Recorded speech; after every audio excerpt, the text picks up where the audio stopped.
one thing that I always appreciated about you, Nyjah, I know we have, a lot of common friends, and in passing, you've always been cool to me, and I've been to a million parties and watched this kid kind of terrorize the city and then go skate it the next day. I don't know how you do that. I've watched him stay up till like 5 in the morning and then go hit like it's harder nowadays. 30-foot stair. I'm like, God damn. Dude. I used to be great at it. It stopped for me at about 25. And I was going to say the same thing. So obviously I'm a little bit older, grew up with Sheckler.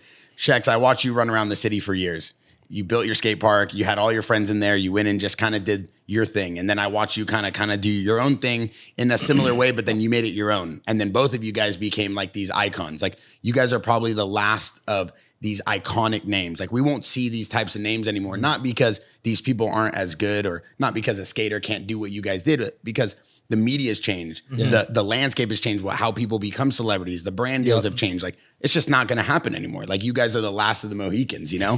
What is it about you right now? Like your inspiration growing up? I'm not necessarily sure who your inspiration was, but what is it right now keeping the fire going? I mean, keeping the fire going, it's truly the love for skateboarding. And that's something that I'm so thankful for and proud of myself of. Probably the thing that I'm most proud of myself of is just still having that love for it, still wanting to go out there and compete, still wanting to go out there and beat myself up at some spot for 2 hours. Because I mean, when it comes down to it, like, I mean, we've done a lot in our careers. Yeah, we've had long careers, and we don't have to still be doing that. And like when I watched your last part, I was thinking the same thing. I was like, bro, this dude's done so much. He doesn't have to be out here doing this stuff, beating himself up.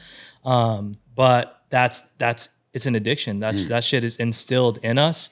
And I'm personally going to skate for as long as humanly possible. Like, bro, I want to be grinding rails when I'm 56 years old. I don't know if that's possible, but I think it is. I think you will. Yeah. I think you will, like.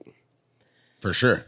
You have a knack to show people that it's not about a contest. It's not about the money. Like I've watched you go and skate like in the middle of the day, like after you've been partying for 3 days just for you with just Nathan, like filming, sending me like these videos on Instagram story. I'm like, what is this guy doing? This guy hasn't slept in 3 days. He just wants to skate. Yeah, so like bro, you could see that, That's something about me that's funny. Like people see me in the most random places sometimes. Like I'll just be like waiting to pick up my car or some random shit and just like I'll skate on the sidewalk. I'll skate a curb for an hour and have fun doing it, like by myself. And that's truly what separates someone from being a great skateboarder, because you got to be willing to have fun with it no matter what. You got to be willing to like skate by yourself, put in those hours of practice by yourself. And that was the difference from me and my brothers growing up, is like they kind of like wanted some friends there to help them like keep that energy and stuff, when I was just out there just doing a kickflip just locked 100 times in a row in my garage.